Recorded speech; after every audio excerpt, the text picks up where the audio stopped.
Sejarah sastra merupakan kajian yang mempelajari perkembangan karya sastra dari masa ke masa, dalam kaitannya dengan kondisi sosial, budaya, dan politik masyarakat. Menurut Jan van Luxemburg dan Andries Stijl, sejarah sastra tidak hanya membahas karya sastra, tetapi juga pengarang, aliran, periode, serta respons masyarakat terhadap karya tersebut. Pada akhir abad ke-19, pemerintah kolonial Belanda mulai mendirikan sekolah-sekolah bagi masyarakat Bumiputra. Tujuan utamanya adalah menyiapkan tenaga kerja yang dapat membantu administrasi pemerintahan kolonial. Namun, kebijakan tersebut secara tidak langsung meningkatkan kemampuan baca tulis masyarakat. Meningkatnya kemampuan literasi kemudian mendorong tumbuhnya minat membaca dan berkembangnya kehidupan intelektual di kalangan masyarakat Indonesia.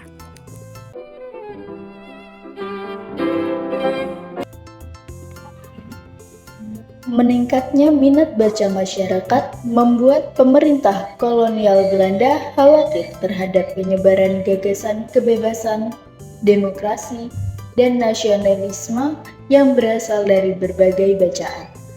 Untuk mengendalikan hal tersebut, pemerintah menerapkan kebijakan politik etis yang salah satu bentuknya adalah pengawasan terhadap bahan bacaan masyarakat. Sebagai langkah nyata, pada tahun 1908 dibentuk Komisi Bacaan Rakyat yang bertugas menyeleksi dan menyediakan bacaan bagi masyarakat. Kemudian pada tahun 1917, lembaga ini berganti nama menjadi Balai Pustaka. Balai Pustaka menjadi lembaga penerbitan resmi yang menerbitkan buku-buku pendidikan, mengumpulkan cerita rakyat, menerjemahkan karya sastra barat, serta membantu perkembangan bahasa Melayu yang kemudian menjadi bahasa Indonesia. Keberadaan Balai Pustaka menjadi tonggak penting dalam lahirnya sastra Indonesia modern.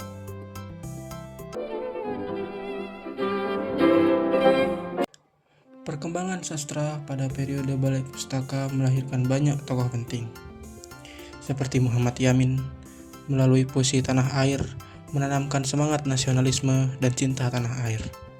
Rustam Effendi menulis drama Bebasari, yang berisi kritik terhadap penjajahan dan semangat kemerdekaan.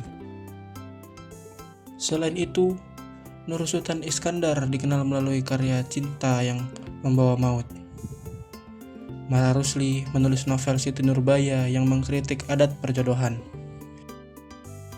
Sedangkan Abdul Muiz melalui novel Salah Asuhan mengangkat konflik budaya Timur dan Barat. Merari Siregar juga dikenal lewat novel Azab dan Sengsara yang mengisahkan penderitaan akibat pernikahan paksa.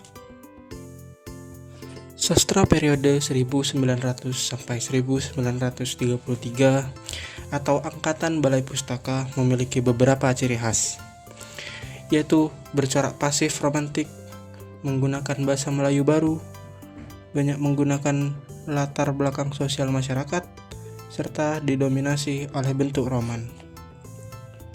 Pada masa ini, unsur nasionalisme belum terlihat secara jelas, dan pada penyair masih banyak menggunakan bentuk puisi lama.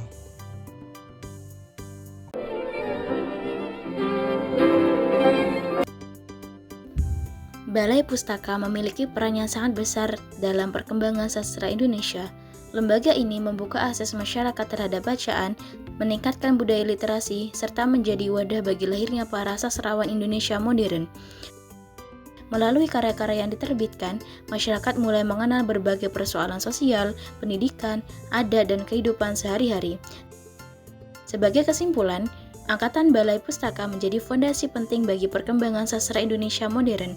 Meskipun lahir di bawah pengaruh kolonial, karya-karya pada periode ini berhasil menumbuhkan kesadaran sosial, memperkaya budaya literasi, serta menjadi bagian penting dalam pembentukan identitas bangsa Indonesia. Warisan sastra tersebut masih dapat kita pelajari dan apresiasi hingga saat ini.